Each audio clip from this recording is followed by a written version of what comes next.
सरू और वेद की सगाई में सरोजा ने खोला अपना घूंघट, उड़ गए सबके होश।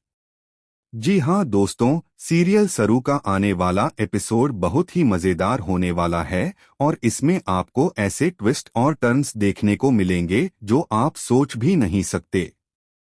आखिरकार वह घड़ी आ ही गई जिसका इंतजार दर्शक लंबे समय से कर रहे थे। सरू और वेद की सगाई का शुभ अवसर पूरे परिवार की मौजूदगी में हो रहा है।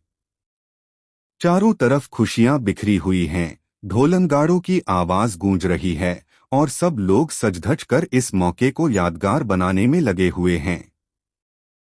सगाई के दौरान पंडित जी चंद्रकांत से कहते हैं कि अब बेटी को चुनरी ओढ़ाकर रस्म पूरी कीजिए। चंद्रकांत जैसे ही अपनी बेटी को चुनरी ओढ़ाने जाते हैं, तभी अचानक वह चुनरी उनके हाथ से फिसलकर नीचे गिर जाती है। पूरे हॉल में एक पल के लिए सन्नाटा छा जाता है। सब लोग सोचते हैं कि यह महज एक इत्तेफाक है, लेकिन तभी सरोजा आगे बढ़ती है और चुनरी को उठाकर अपने हाथ में ले लेती है। जैसे ही चंद्रकांत का हाथ सरोजा से टकराता है, उनका दिल जोर जोर से धड़कने लगता है। उन्हें एहसास होता है कि यह कोई साधारण औरत नहीं है, बल्कि वही है जिसे उन्होंने बरसों पहले खो दिया था।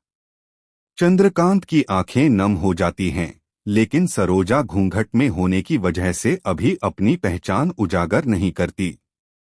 तभी माहौल और भी तनावपूर्ण हो जाता है जब तारा अचानक सवाल उठाती है, इस लड़की की मां कहाँ है?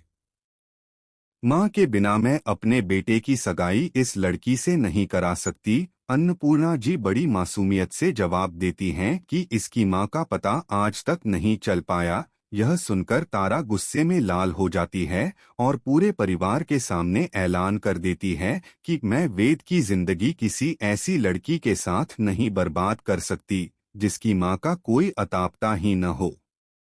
यहीं से असली ड्रामा शुरू होता है। सरू की आंखों में आंसू भर आते हैं, वह असहाय नजर आती है, लेकिन तभी सरोजा अपने घूंघट को धीरे धीरे उठाती है।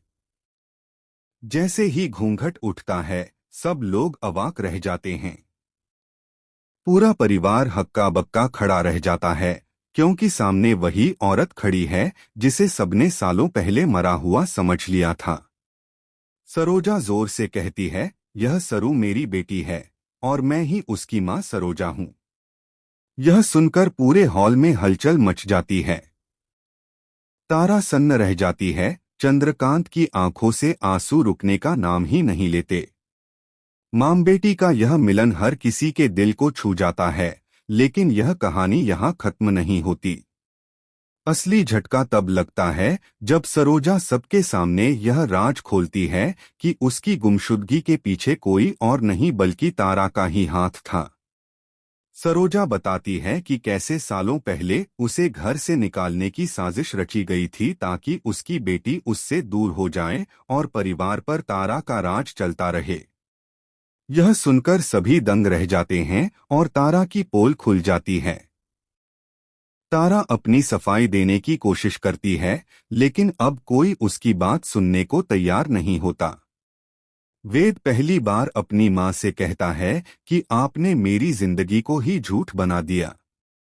अब सवाल यह है कि क्या वेद और सरू की सगाई हो पाएगी या तारा कोई नया खेल खेलेगी? क्या सरोजा को आखिरकार परिवार में वह इज्जत मिलेगी जिसकी वह हकदार है, या फिर उसके लिए नया संघर्ष शुरू होने वाला है?